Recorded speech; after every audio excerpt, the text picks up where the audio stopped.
Welcome, lambs. Welcome to your True Crime Tuesday episode. In today's episode, we're going to be talking about some mental health hospitals and some atrocities that happened within its walls.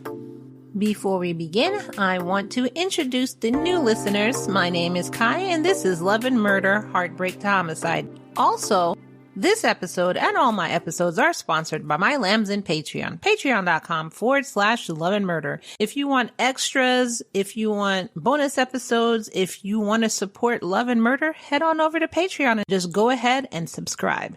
Patreon.com/Love and Murder. Now, let's get into this True Crime Tuesday. The first one comes from Somerset, England, where 28-year-old Lily Lucas was found unresponsive at the Cygnet Hospital. She had been at this hospital because in 2022, she had been diagnosed with schizophrenia. And on September 5th, this privately run hospital had prescribed her with the antipsychotic drug clozapine. And this was to help her manage her symptoms of her schizophrenia. In August of 2022, her schizophrenia had taken a turn, and so her mental health had deteriorated. So they figured that giving her clozapine was the best course of action. Then on September 8th, Lily started drinking water, which normally is what you would do. But she just kept drinking water. And then after a while, she fell on the floor and had a seizure and a heart attack, and then died. The staff had attempted to resuscitate her for 45 minutes before she was transported to the Bristol Royal Infirmary for treatment. But after that, she died. So going through the investigation of her death, they spoke with manager Sereni Dumitru. And she said, well, yeah, I saw Lily every 15 minutes and I just kept looking at her through her window. I didn't go in the room. I just kept looking at her through her window. The reason for this was because as part of giving her first dose of this medication, she was supposed to be watched. So she observed Lily every 15 minutes to, quote, make sure signs of life is observed. So basically, she was just making sure she was twitching, moving, whatever, not really going in there and interacting with her. So you just left somebody with mental health issues to her own devices, and you're supposed to watch this person when they're first given a new drug and you're just peeking in their window? How much time did you give yourself to even look through the window to make sure that there were, quote, signs of life? Were you just glancing like, okay, I did it 15 minutes. Okay, I did it 2:30. Okay, I did it 2:45. Is that what you did? Or did you actually look? Okay, Lily is walking around. Signs of movement. She doesn't look erratic. All right, 2:30. All right, once again, Lily's looking. She's looking out the window. She's walking around. She sat in her bed. Okay, 2:45. Which one was the one you did? When the coroner, Dr. Peter Harrowing, asked the manager if she agrees that, quote, she should have looked in on her and not just through the window, the manager said, quote, yes. Sereni then said, look, the reason why I just glanced in the window and didn't go in to interact with her was because that day we were severely, quote, understaffed. And there was only one registered nurse on shift when there should have been two. And then when she was asked what are the hospital's guidelines to excessive water drinking, she said that if, quote, someone is drinking excessive amounts of water, then staff must seek medical advice as a matter of urgency. And literally none of this was done. She just left a mentally ill person to fend for themselves, not even recognizing that this person was drinking themselves to death. And I don't mean with alcohol. Water. Do you know how much water you had to drink to kill yourself? Let's find out. So according to Medical Daily, when someone has normal and healthy kidneys, they should be able to excrete about 800 milliliters to 1 liter of fluid each hour. That's equal to about 3.3 to 4.2 cups, or 0.21 to 0.26 gallons per hour. Drinking more than this amount will cause an imbalance of electrolytes. It will also show early symptoms associated with hyponatremia, such as headaches, confusion, disorientation, nausea, and vomiting. People who exercise hard are in particular danger from hyponatremia because they have a tendency to drink too much water to compensate for their water loss in sweat, when in fact their body will also accumulate even more water because their bodies are experiencing a stress response. Now, hyponatremia came from Latin and Greek, which translates to, quote, insufficient salt in the blood. This means that having a blood sodium concentration below 135 millimoles per meter, or approximately 0.4 ounces per gallon, is detrimental to your health, where the normal concentration is between 135 to 145 millimoles per meter. When a person drinks too much water in a short period of time, the kidneys are not able to flush out the water fast enough. And so some of that water goes into your blood and your blood becomes waterlogged. Then this extra water goes into your cells. So it leaves the blood, goes into your cells. Then your cells swell up like balloons because they can't even take that much water. And then some of them burst. And then for your brain, apparently the cells in your brain have no room to expand. Quote, this is what Wolfgang, I don't know how to say his last name, Liedtich, a clinical neuroscientist at Duke University Medical Center said, quote, inside the skull, there's almost zero room to expand and swell. That's why if you drink way too much water, brain edema happens. Quote, rapid and severe hyponatremia causes entry of water into brain cells, leading to brain swelling, which manifests as seizures, coma, respiratory arrest, brainstem herniation, and death. So a kidney specialist from Dartmouth Medical School, Heinz Valtin, decided to see if the common advice to drink 8 8-ounce glasses of water per day could hold up to a scientific experiment. And after much experimentation, he concluded that there's no scientific studies that support the 8x8 recommendation. And this recommendation was for healthy adults living in temperate climates and doing mild exercise. So basically, you're not exercising a lot. You don't live in a desert, sweating a lot. Just for healthy adults who live in a temperate climate and do mild exercises like walking. Heinz goes on to say that drinking this much or more, quote, could be harmful, both in precipitating potentially dangerous hyponatremia and exposure to pollutants, and also in making people feel guilty for not drinking enough water. So basically, this is what he's saying, drinking 8-ounce glasses of water per day, depending on where you live, your activity level, and everything like that, could actually be dangerous to you. So I think you should reflect, and I do drink a lot of water, so maybe I should reflect on that myself. So I think you should reflect on how much water you drink if you do drink water, because I know there's people who don't like water. I love water. And see if you are drinking way too much for yourself. My mom told me how to get the amount of water you should be drinking in like liters. I can't remember how she said it, like take your weight divided by 2, something. I can't remember how she said it, but I'm going to search online. I'm pretty sure I could find like something like a water intake calculator because, it's online, and you can find out how much water based on your weight and based on how much time you spent exercising each day, how much water you should be drinking. And again, I'm not saying this is accurate. I'm just saying this is what's on the internet, so you could do this for fun. So what did you think about that one? This Lily who had schizophrenia basically drowning herself, and the hospital manager just blaming low staff as to why she couldn't watch her patient as she was supposed to. And then my thing is, if you have low staff, then I don't know, maybe you shouldn't be taking in as many patients, but then again, you can't leave them on the street. Maybe you should have waited till you had adequate staff in the hospital before changing medications. I'm not sure. I don't work in a hospital, so I don't know how it works. I know when I was younger, my mom used to complain sometimes that they were understaffed and she would have to work. She used to work like 12-hour shifts, and she would have to work over that 12 hours sometime, and she'd come home dead tired. So I don't know how shifting in hospitals work. I'm just speaking out the side of my ass, trying to figure out some way that it could have been prevented. But again, I have no idea. If any of y'all have an idea, you work in a hospital, and you have an idea what they could have done better, then definitely let me know in the comments below because I'd like to read it off in the next episode. And then the next case I had for you was in the Mississippi Today website, and it said Mississippi jailed more than 800 people waiting for psychiatric treatment in a year.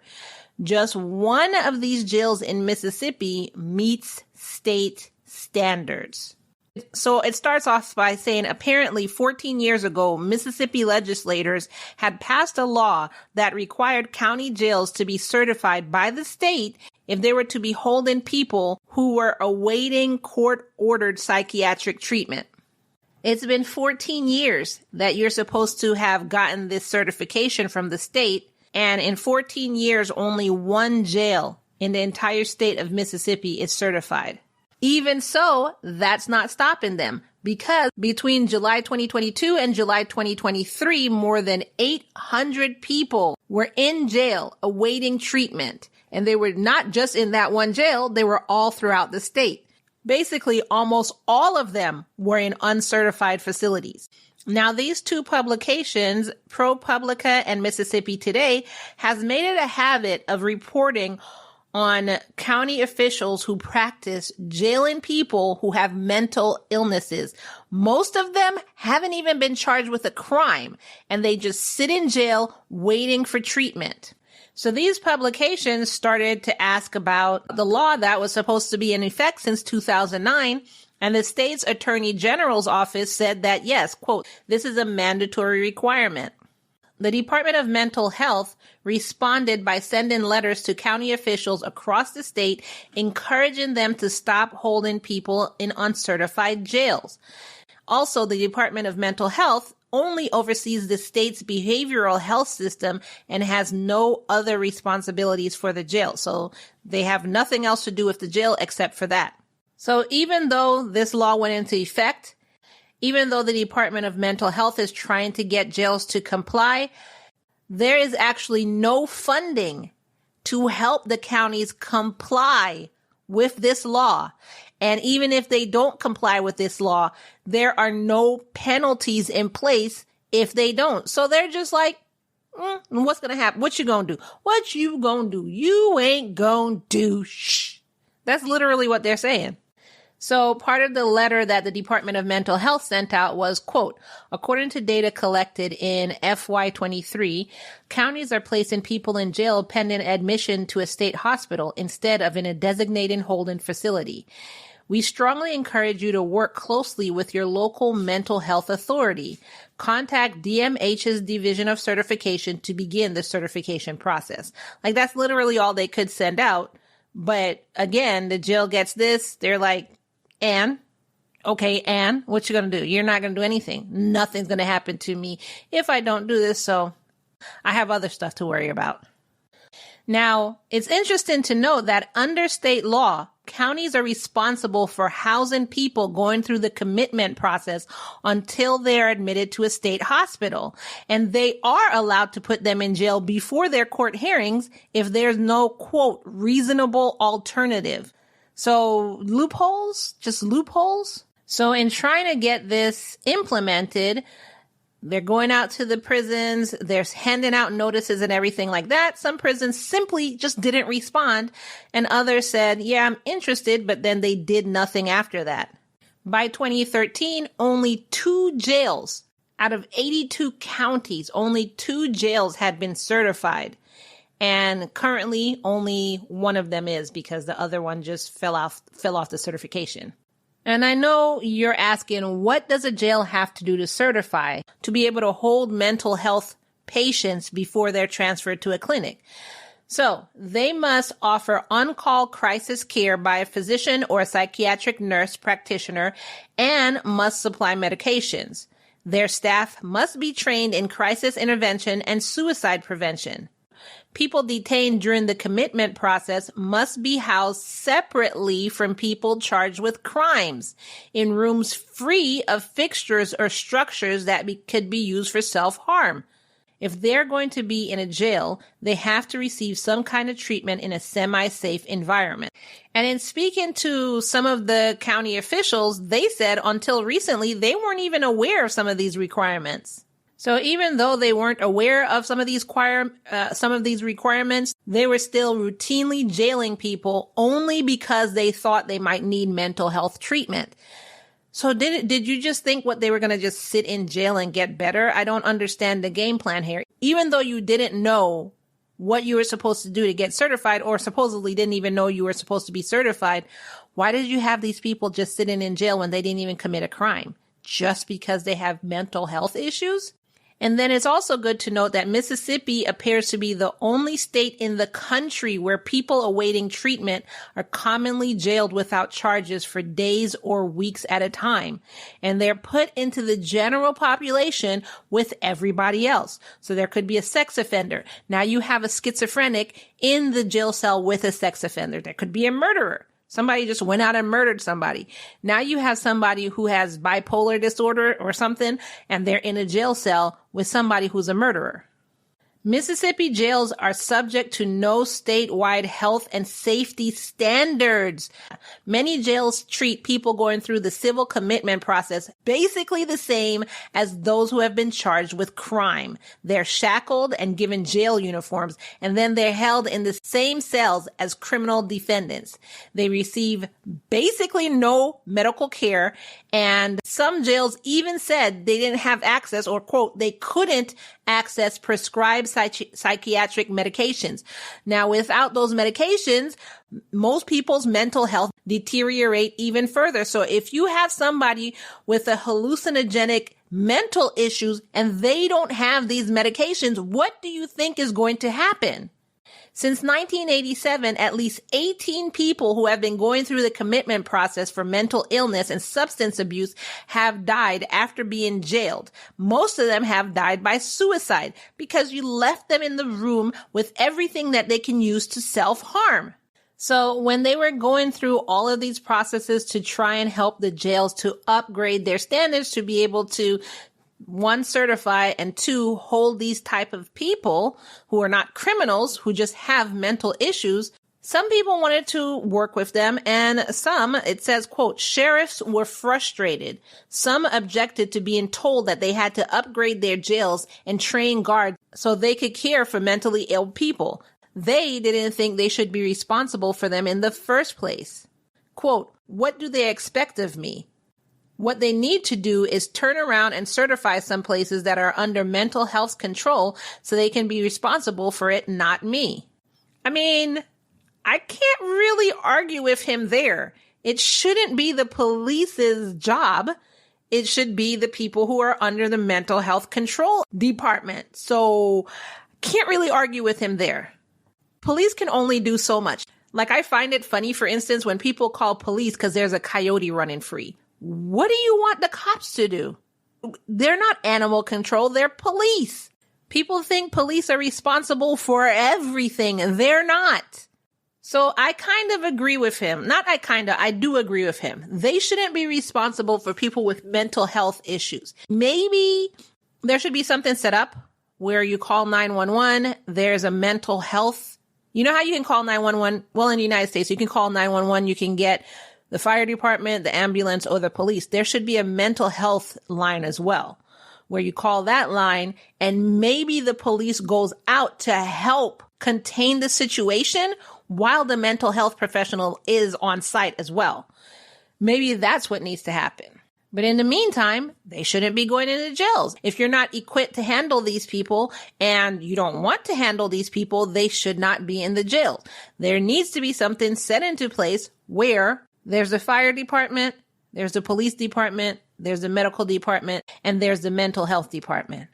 So I am going to put this article in the show notes below because it goes on way more and talks more about what needs to happen, what did happen, how they're trying to rectify this and everything like that, which I'm not going to go into everything. But you can read it for yourself. It's going to be in the show notes below. What do you think of those shocking numbers? And you know me, I deal with some people with some mental health. I don't have experience with all mental health. And I can't even say that I have experience 100% or even 50% with even the people with mental health that I deal with. I just have a drop in a bucket amount of experience with it. And when I see something like this that's not helping them at all, I get really passionate about that because I see what happens when they don't get any help and people don't understand that they have mental issues.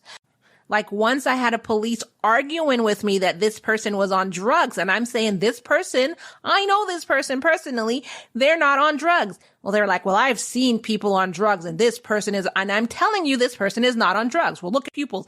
Sir, this person is hallucinating. That's why their pupils look like that. Yes, they're not on drugs. And it was like an argument because police do not have experience or training for this. It should be the police is out there to maybe contain the situation. Maybe if they need to restrain this person because they get really strong. When I tell you they get strong, they get really strong. Maybe they're there to help contain the situation while a mental health professional is there to get the patient taken care of and get the patient to the correct place they need to be in. So let me know in the poll. The poll that I'm going to put out is, do you think police should be trained for this? So this should be part of their duties. And the mental health patient goes into the jail in a separate place in order to then be transported to a mental health facility? Or do you think, like I said, there should be a department like you have fire, police, medical, and there should be a mental health department that comes out as well? Which one do you think? I'm going to put that in the poll and I want to hear your answers. Also, if you have any stories of dealing with mental health issues, like you personally or somebody that you know, please list them in the comments below. I would love to read them on a future episode. And in last week's True Crime Tuesday, I gave you 3 cases. It was called a triad of terror. So if you want to go back and listen to that one, if you haven't already, I might actually rename that one for the SEO purposes. SEO is keywords. It helps people find my podcast, but I might go ahead and rename that one. But either way, it was last Tuesday. And my question in that one was, do you think the police officer should have been fired immediately or suspended until a verdict came back? And 100% of y'all said they should have been fired immediately. And one of the comments in relation to I think it was the second story in Tuesday True Crime, Butcher Pete says, it makes you wonder who actually cared about this person that ended up uncovering a monster. And Ruth Johnson said, thank you. You're welcome, Ruth. She usually says thank you under all of my episodes, which don't stop, Ruth. I really appreciate your comment. I think it was the last case of last week's True Crime Tuesday. The guy who stabbed the mother while she was pushing her baby in a stroller, but police hadn't found him yet. So here's an update. So his name again is Habibu Mansoum, and he had stabbed Kulsuma Akhtar and then disappeared. But there were CCTV footage, pictures of him that even I put out. So police were asking if he knew any information, yada, yada. So the update is, and we knew that he probably knew the woman, but that was literally all we knew. So the update was this woman was actually his wife, and he stabbed her in the neck 4 to 5 times in front of their baby and left her there to die. So go back and listen to last week's episode to find out, what happened then. So during the investigation, they found that on March 28th, he shared a clip of a Bollywood film named La Pata Ladies on his Facebook account. And in the clip that he shared, the character says, quote, he was returning home with his wife last night and lost her on the way. And his caption for that quote was 4 crying with laughter emojis. So he did end up being caught finally and actually appeared in court on Friday, April 12th via video link. And then he actually has a provisional trial date for Monday, November 18th. Why all the way then? He was charged with murder, and he was also charged with possession of a bladed article. He also has a plea trial on Friday, May 10th. Why do you have to go through all of these steps? I mean, you literally see him on camera, so he's guilty. So what's the plea trial? So he can say not guilty, and then you're going back all the way November 18th? For what? Everything was caught on camera. He killed his wife in front of his child. Anyway, no motive has been given yet, but they did catch him. So I will update you on that as that moves forward. If you have an update on any one of these cases that I haven't seen and I haven't mentioned, go ahead and let me know in the comments below, and I will read them on next week's True Crime Tuesday. And that is all I have for you for today. I want to hear from you in the comments below. Go ahead and answer the poll question also, and I will see you in the next episode.